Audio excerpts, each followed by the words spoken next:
there, I'm Lisa Marie. Welcome or welcome back. Today I've got some hacks using the Dollar Tree Crafter Square metal pieces. If that sounds good to you, let's go.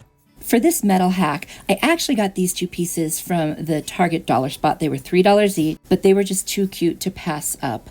What I'm going to do is I'm going to first use my heat tool from Amazon. You can find all my favorite supplies down in my description box. There's a link. And I'm going to remove the price tags on them. I just hate those labels.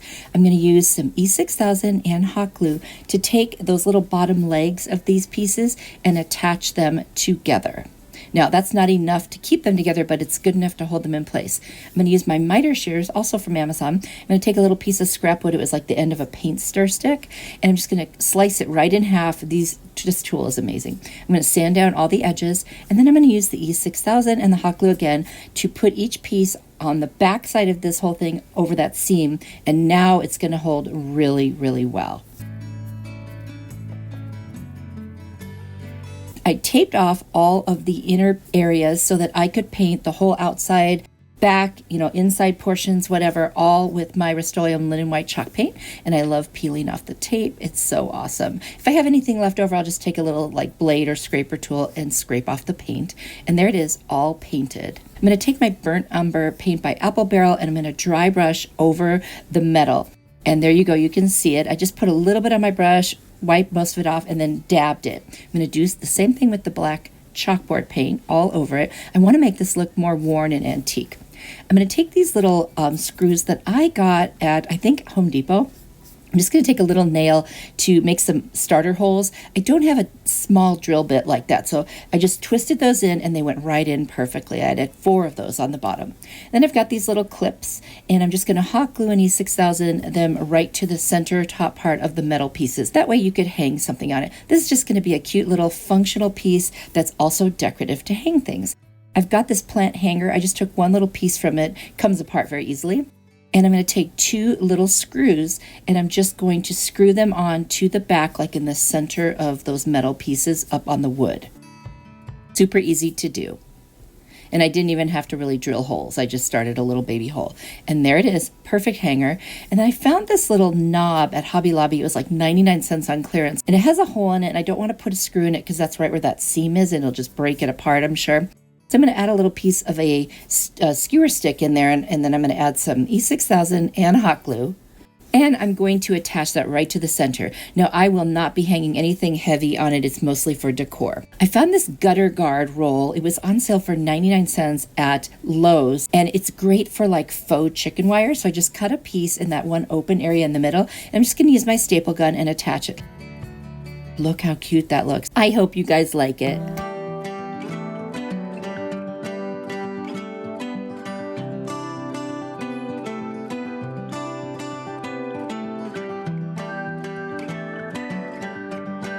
For this Dollar Tree galvanized metal hack, I'm using this metal plaque. I've got a cute little sticker that says "Be Still" from the Dollar Tree, and I'm going to use one of these square planks from the Dollar Tree. I'm going to use some plaster color chalk paint by Waverly, burnt umber by Apple Barrel, and the chalkboard paint by Craftwise.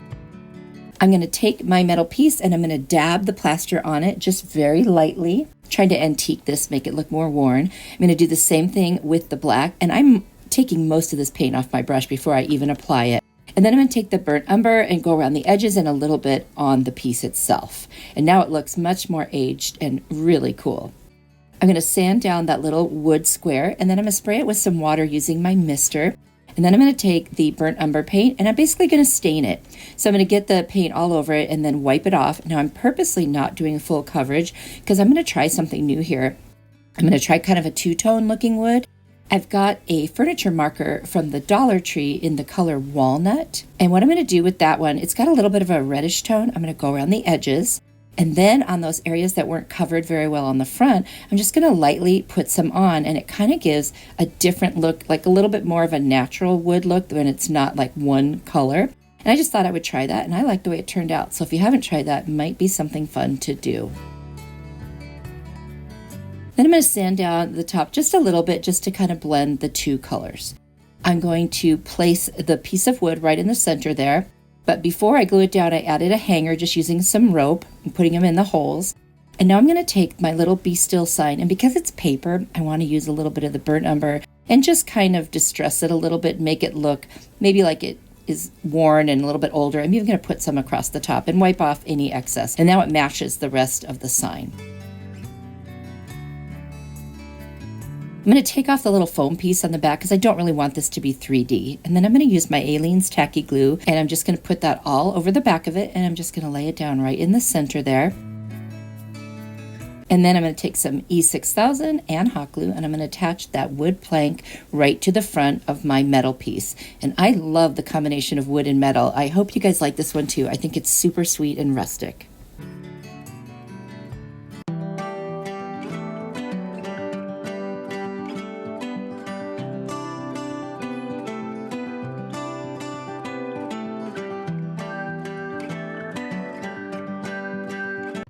For this Dollar Tree metal hack, I've got these cute little bottle caps from the Crafter Square. I've got 3 of them, and I also bought these seeds at Dollar Tree. I was inspired by Chalk It Up Fancy. They did something with the seed packets, and it made me want to try this.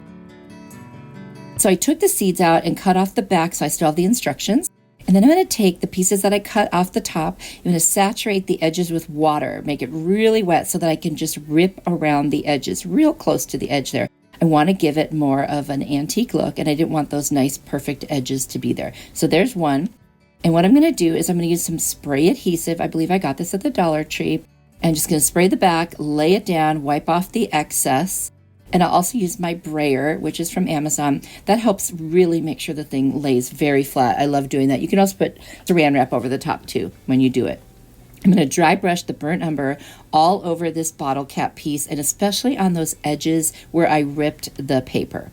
And that makes this look really, really antique and very, very rustic. Now I did the same thing to all 3 of them. Then I've got this really beautiful kind of like burlap ribbon. I got this from burlapfabric.com. I'll put a link down in the description box if you're interested. It's a really nice heavy duty piece. And I just cut it, leaving some edges on the top and bottom. And I'm going to hot glue each one of these bottle cap pieces to my burlap ribbon. And I'll leave a little gap between each of them. And then I'm going to add some more glue on the back because I only did it really down the center, and I want to reinforce that so it stays in place. I made a little hanger out of some rope, and I just hot glued it to the back and added some tape over the top to just seal it in there with more hot glue, and that works really well. I've got a bunch of greens. This is some boxwood I got off Amazon. I'm going to glue some to the top and just make a kind of a little arrangement there, and then I'm going to use some yellow flowers from the Dollar Tree. Just going to cut off the little stems and hot glue them right down. I was trying to get the colors of the flowers that are in these little seed packets. I didn't have the blue, but I used some purple. And then I also did little white ones in the middle there. And then I'm going to add some more of that greenery on the bottom. You can do however you want, any greenery, no greenery, whatever suits your fancy. And then I decided to add one more little white flower because it looked so empty where the white little baby flowers were. And I just had a beautiful rose, and I just decided to put it right in the center there. That really finished it off. This is such a beautiful rustic piece, especially if you like gardening and flowers. You'll have to let me know if this is something you might want to try.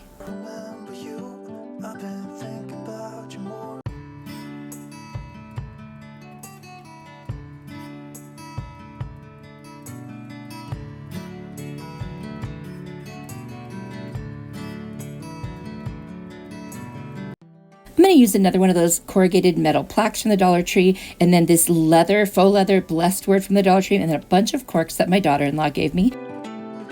The Waverly Plaster Chalk Paint, the Burnt Umber by Apple Barrel, and the chalkboard paint. I got that at Dollar Tree. And what I'm going to do is dry brush again the plaster all over this to antique my piece of metal. And then I'm also going to use the black and the burnt umber again and go around the edges with the burnt umber just to make it look a little rusty and old and just very rustic. I love this look so much, and it's so easy to achieve. I took a hammer. I was trying to flatten out the edges and make this lay as flat as possible, because to put these corks around the edges, the one side is like kind of curvy from the corrugated part, so you really have to flatten it. So I took my corks and my little utility knife, and I am just making a line across one side and then, putting the blade in and making it a little deeper. And that way I can set them right on the edges. And I did use some hot glue to apply them so they would stay in place. There it is with all the corks. Now it's not perfectly flat, but I eventually get it to a really good place. I'm going to add a hanger just through the holes, super easy with some rope.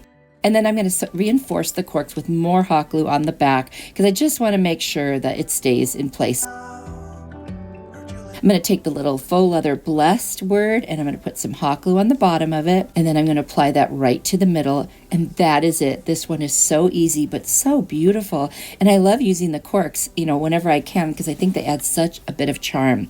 Let me know what you think.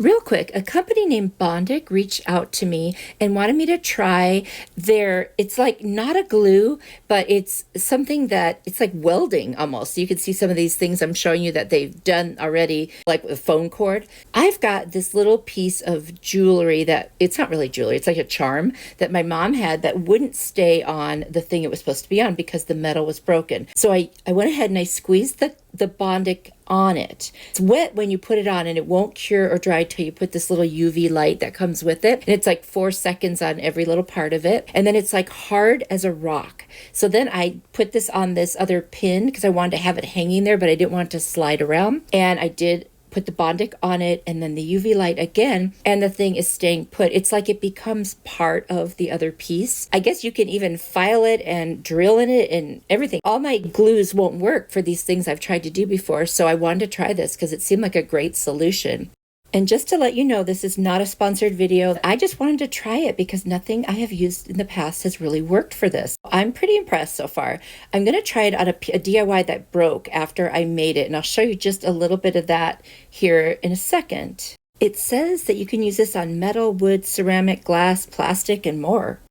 Okay, I made this last year, actually, or the year before, and this heavy bee I got at Hobby Lobby kept falling off no matter what I did. I mean, I did E6000, hot glue, super glue, you name it. So I'm going to try it with this Bondic. So I'm going to put it on the little legs of the bee, and then I'll do that UV light. And then up on top, I have the other legs kind of hanging over the top. And as soon as I'm done with this side part here, I will do it there as well. And I got to tell you, after I cured it with the UV light, I mean, I kind of banged it around and I shook it and everything, and it's not moving. And I can't tell you how many times this piece is broken that I tried to fix it. So that was a win. I was pretty excited about that. They did give me a discount code to share, which was very nice. And I will give you that discount code here on the screen, but also down in my description box, I'll give you the information in case you're looking for something like this. I love that idea of the phone cord because I don't know about you guys, but mine do get pretty wrecked right around that little connector piece. So this seems like a really good solution for that. Anyway, just wanted to show you that. Well, that's it for today. Thank you so much for watching. You are truly a blessing to me. If you enjoyed this video, I've got another one on the screen. I know you're going to like it. Go ahead and click on that one next. And if you do, I will see you there. Until next time, bye. It's where the lights are red. I've been hiding the world safely in my head.